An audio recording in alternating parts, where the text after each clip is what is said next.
नाम सुनील। डरपोक साला अमिता और दोस्त अशोक के पीछे छिप कर बैठा है। हाँ, क्या लगता है वो अशोक तेरे को बचाएगा? अबे तू मेरे हाथ से बचेगा नहीं। अबे ना तू मेरी खोपड़ी खराब मत कर। अब मामला और भी खतरनाक हो गया है। बस अब मैं और सहन नहीं कर सकता हूँ। देख देख तेरे पास 2 दिन बचे हैं, सिर्फ 2 दिन। मेरे को 2 दिन के ये अंदर आवाज पैसे किसी चाहिए। नौजवान की आवाज पैसे चाहिए, नहीं तो तू जानता पढ़ा है लिखा लगता है। मैं अमिता का शायद क्या हाल। शायद किसी कॉलेज का स्टूडेंट है। नाइट्रिक एसिड से उसका चेहरा जला दूंगा। और सुन, नाइट्रिक एसिड। मेरी दूसरी चिट्ठी का इंतजार करना। Nitric acid. समझा? ये नाइट्रिक एसिड क्यों? बताओ मैं। तुम्हारी बात सही भी हो सकती है, क्योंकि आम आदमी सिर्फ एसिड बोलता है और इस आदमी ने खास तौर पर नाइट्रिक एसिड बोला है। अब या तो ये किसी केमिकल्स के कंपनी में काम करता होगा या फिर ये किसी कॉलेज में स्टूडेंट होगा, क्योंकि कॉलेज के लेबोरेटरीज में नाइट्रिक एसिड काफी यूज होता है। इस कैसेट को हमारे साइको एनालिसिस डिपार्टमेंट भेज दो। इस आवाज के जरिए हम पता लगा सकेंगे कि वाकई किस तरह का आदमी है। और मृदुला, अनुज को फोन लगाओ, देखो कोई और फोन आया था। सर,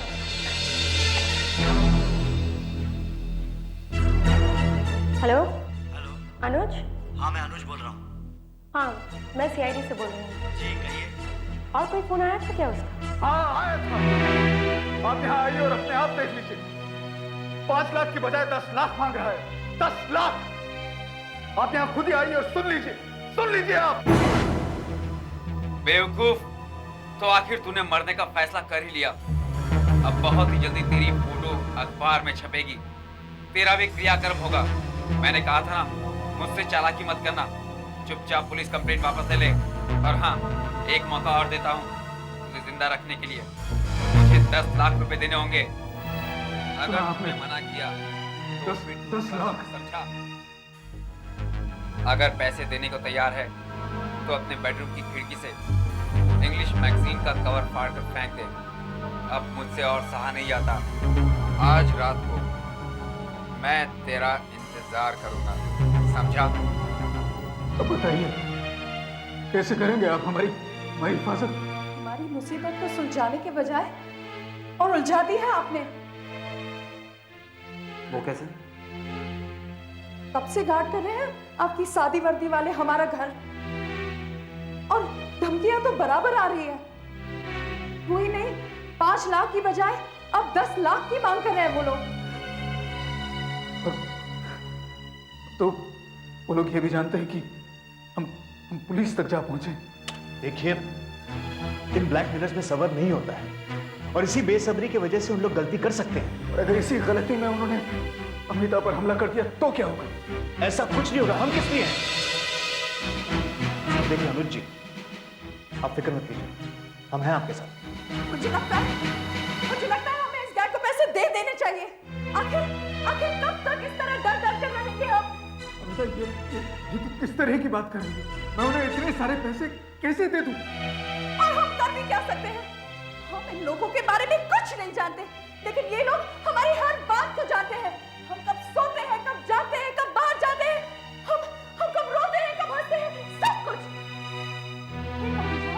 एक अनजान दुश्मन का मुकाबला हम कैसे कर सकते हैं? लेकिन अमिता, मैं उन्हें 10 लाख रुपए कैसे दे दूं? क्या मतलब है तुम्हारा? अगर मैं उन्हें 10 लाख रुपए दे दूंगा तो क्या गारंटी है कि वो हमारा पीछा छोड़ देंगे? तो हम उनका तब तक इंतजार करें जब तक वो मुझ पर एसिड नहीं फेंक देते। मगर 10 लाख रुपए उन्हें कैसे? 10 लाख, 10 लाख, 10 लाख, क्या आपके लिए सिर्फ पैसा ही सब कुछ है? मगर अमिता, कब तक आप पैसे को सीने से लगा कर बैठे रहेंगे? मेरी कोई परवाह है आपको? मगर मैं 10 लाख रुपए कहां से लाऊंगा अमिता? कहां से? मैं बताती हूँ। अमिता, ये लो। अमिता, मेरी बात तो सुन। क्या कर रही हो तुम अमिता? अगर तुम्हारे पास पैसे नहीं है, तो मेरी जान ले लो। अमिता,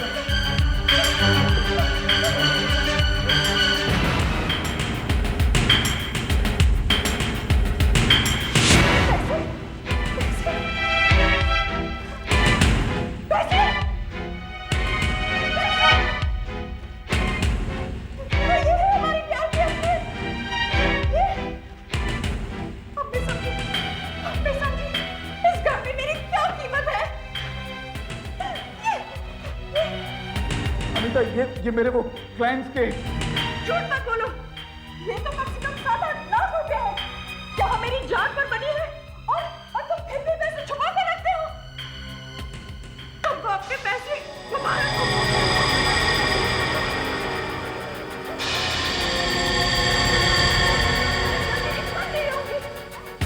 मैगजीन का कवर फाड़कर फेंक दूंगी।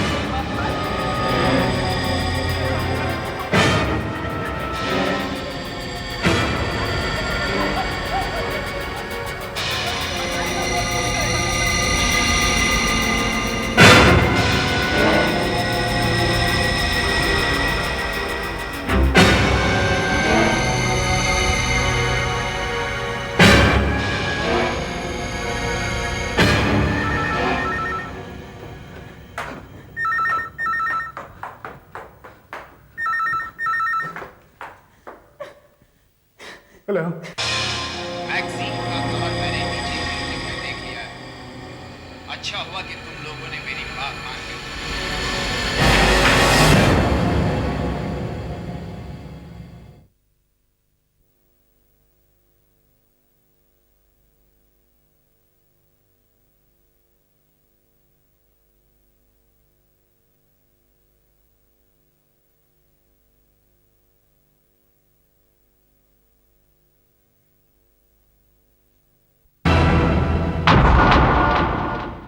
ब्लैकमेलर की स्टाइल अब थोड़ी बदल गई है। शुरू में तो वो हम करके बोल रहा था, जैसे कि पूरे गैंग के लिए बात कर रहा हूं, लेकिन अब वो मैं पे उतरा है। मैं जैसे कि अकेला। सर, फिर भी मुझे लगता है कि हमें मिस्टर अनुज और उनकी बीवी को थोड़ी और प्रोटेक्शन दे देनी चाहिए। सर,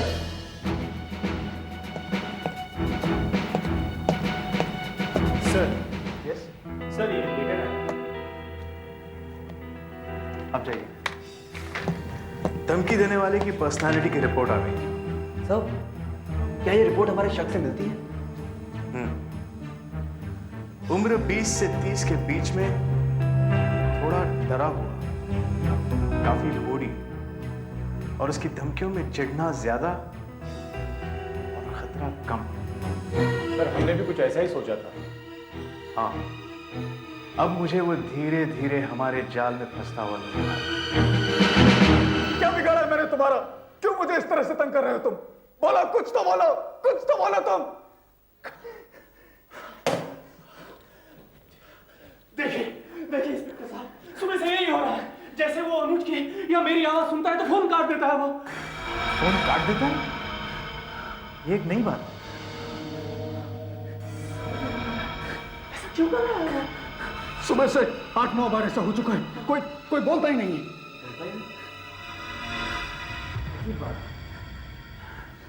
बोलता ही नहीं। हाँ, अमिता जी, आप लॉ पढ़ रही हैं?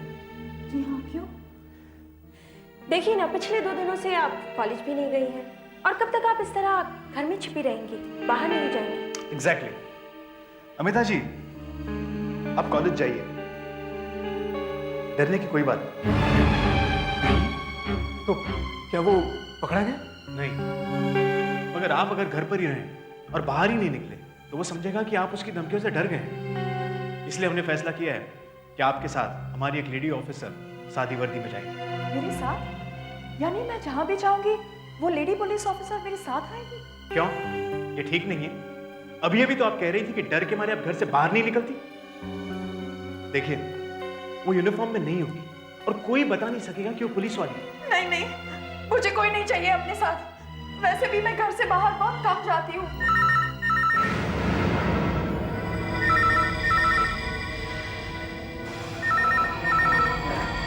हेलो। हाँ, मैं बोल रहा हूँ कलकत्ता से। अरे तू कलकत्ता में क्या कर रहा है? वो लोग तैयार हो गए? That's great. हाँ हाँ, मैं 4000 शेयर्स का इंतजाम करवा दूंगा। अरे ये तो बहुत बड़ी डील है। अरे लाखों की है। हाँ, मैं जरूर आऊंगा। क्या कहा? अभी इसी वक्त? अरे लेकिन टिकट्स का इंतजाम हो गया है, एयरपोर्ट पर है। कितने बजे की फ्लाइट है?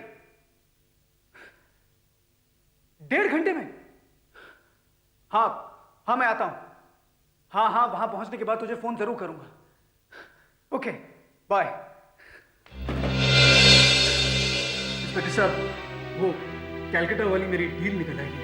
देखिए, 20 लाख का मामला है और कई दिनों से इसके बारे में बात चल रही है।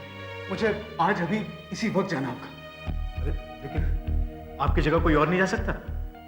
इतनी टेंशन है यहाँ पर और आप नहीं इंस्पेक्टर साहब, मेरे अलावा और कोई नहीं जा सकता, मुझे ही जाना होगा। Amitabh, I am very sorry, लेकिन मुझे जाना ही होगा। इस टेंशन में तुम मुझे अकेला छोड़कर जा रहे हो?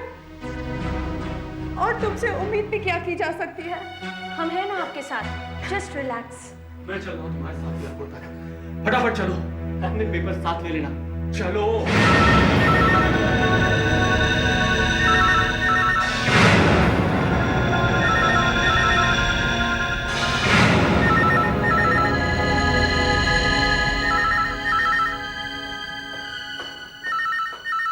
अमिता, तुमने पुलिस प्रोटेक्शन हटाकर ठीक नहीं किया। आखिर वो यही चाहता था ना, इसलिए मैंने किया ये। आगे मैं देखती हूँ कि वो क्या करता है। नहीं चाहिए आवाज की रिकॉर्डिंग। अमिता, नहीं चाहिए पागलपन है। Amita please stop it. Amita कैसे पता चलेगा वो क्या चाहता है? Amita please stop it.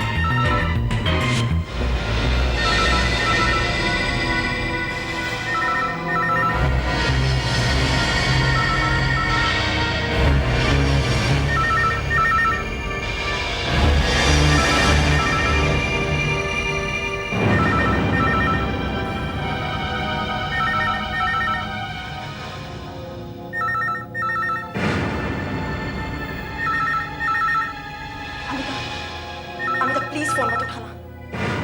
Amita, हम लोग घर में अकेले हैं। अमिता प्लीज। अमिता, अमिता नहीं, मैं देखना चाहती हूँ कि वो क्या चाहता है। हेलो हेलो, आखिर तुम क्या चाहते हो? क्यों हमारे पीछे पड़े हो? मेरे चेहरे पर एसिड फेंकना चाहते हो ना? लो फेंको फेंको। बताओ तुम मुझे कहां मिलना चाहते हो?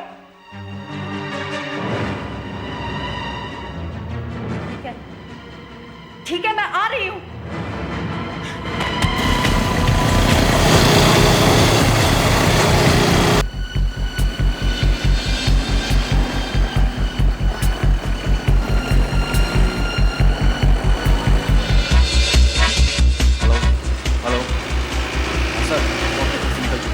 उसके बिल्कुल पीछे। हेलो बैन, तुम हमारी जीप को फॉलो करो।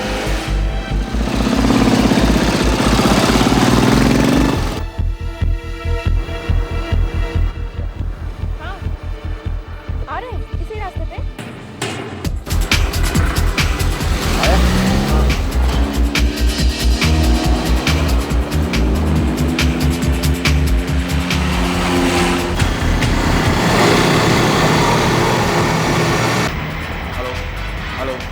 हेलो सर, आप दया को मोटरसाइकिल लेकर आगे जा रहे हैं और आप हमारे पीछे आइए।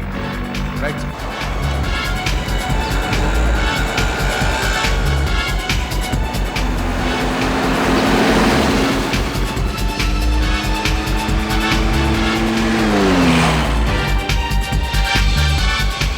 हेलो संजीव, अब तक तो आसपास कोई दिखाई नहीं देता। किसी को परेशान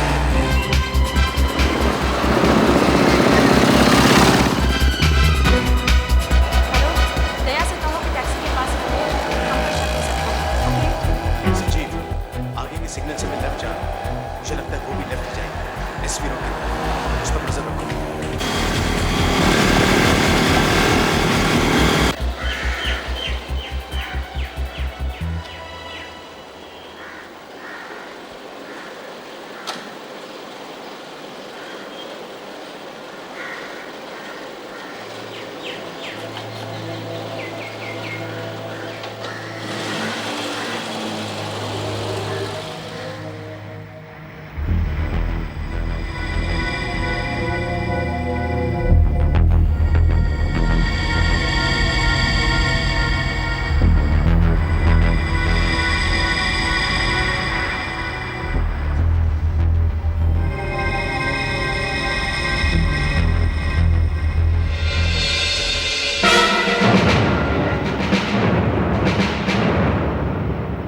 रोहित है, मैंने कुछ नहीं किया। कुछ नहीं किया तो फिर अनुज और उसकी बीवी को धमकियां क्यों दे रहा था?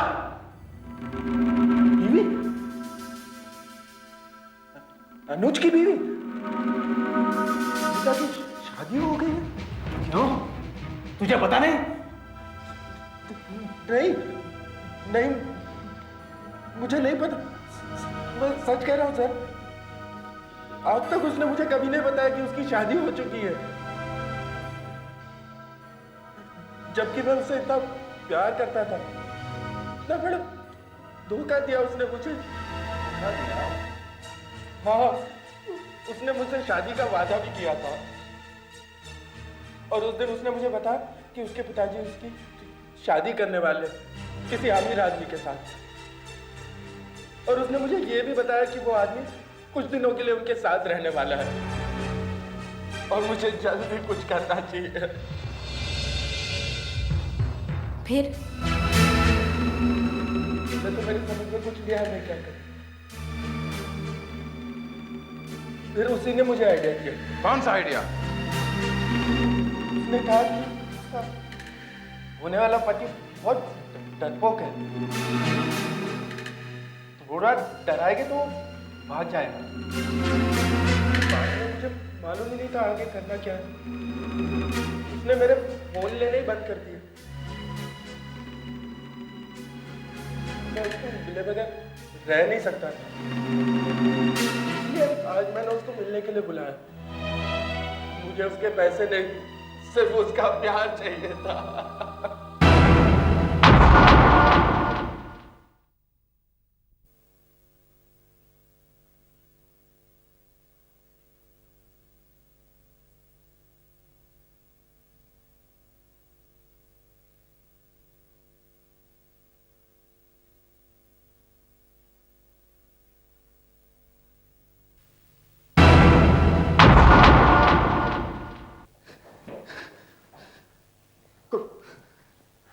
कोई मुझे बताएगा यहाँ पर क्या हो रहा है?